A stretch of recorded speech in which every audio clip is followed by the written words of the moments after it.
entre le grandiose et le parfait comique, il n'y a souvent qu'un pas. Entre l'éclat de rire et la pure admiration. C'est ce couple paradoxal qui ouvre un nouveau registre dans le domaine de l'art que nous ambitionnons d'examiner d'un peu plus près.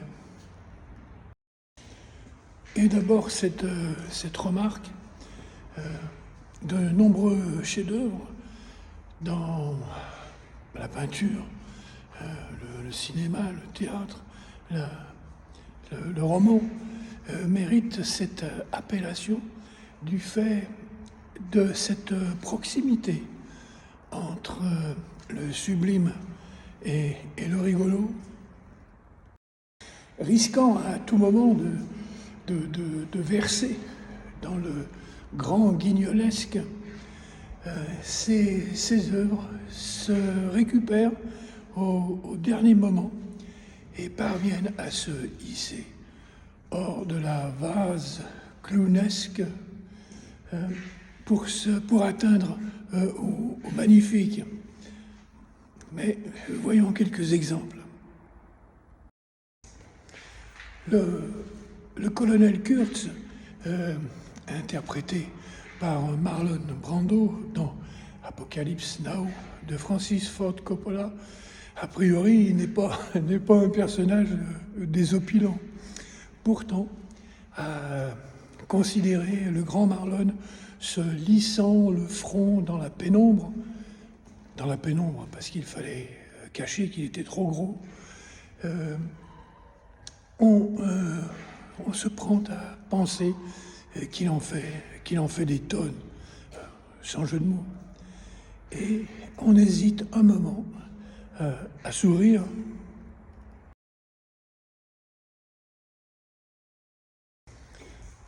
Même remarque pour le film Les ailes du désir de Wim Wenders.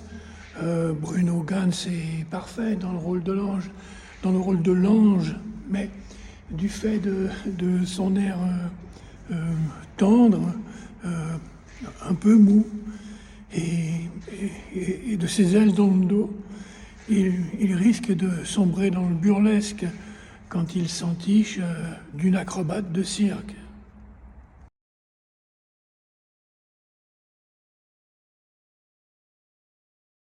Ah, mon cher Jean Cocteau, lui aussi patine du côté du sordide quand lors du tournage du Testament d'Orphée, il croise un type en collant noir qui porte une tête de cheval. Non, mais la poésie est à ce prix. L'image fonctionne.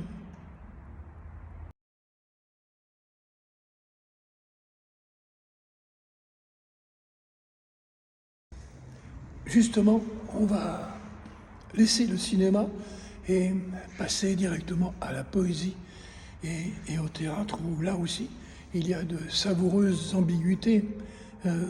Que dire de Madame Sarah Bernard, qui déclame un poème de Victor Hugo?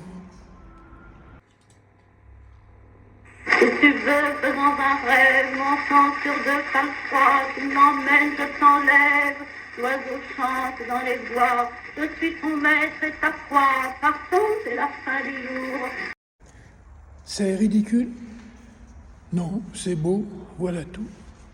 Et je pourrais faire la même chose avec d'autres poètes aimant déclamer, comme Montfleury,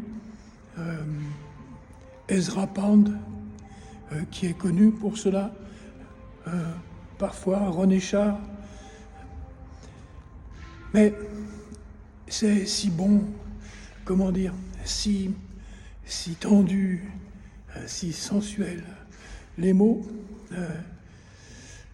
assombris dans la caverne de la cage thoracique prennent toute leur valeur lyrique. À côté peinture, il y a de quoi dire aussi.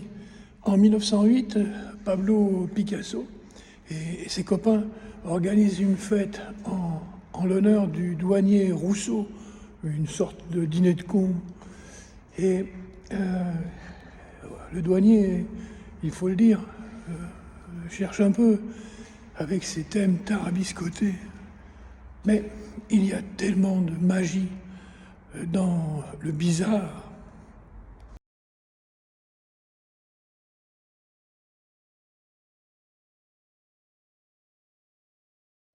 Pablo lui-même, quelques années auparavant, quand il lâche sa période bleue, un peu mielleuse, et s'attaque aux Demoiselles d'Avignon, un tableau qui va rester quand même 4 ans contre le mur de son atelier. Il n'ose pas le montrer, de peur d'être pointé par le doigt de la moquerie.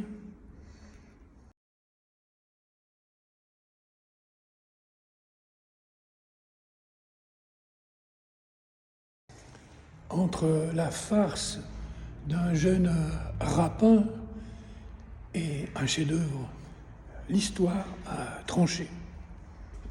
Vous aussi, j'espère.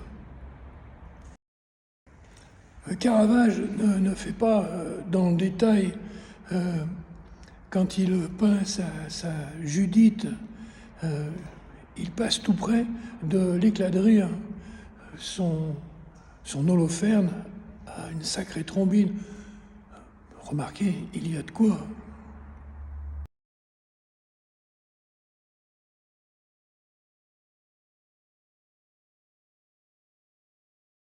David est aussi grandiloquent avec le sacre de Napoléon.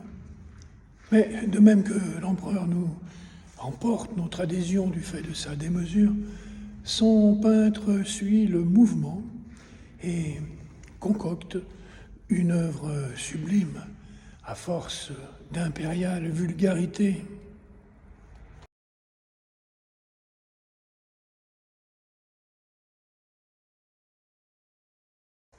La sculpture n'échappe pas au phénomène.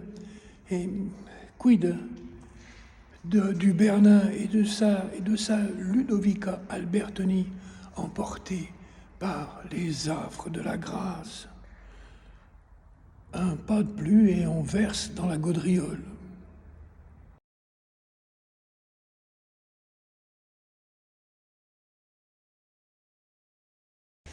Bref, vous l'aurez compris, le terrain est glissant entre le beau et le ridicule.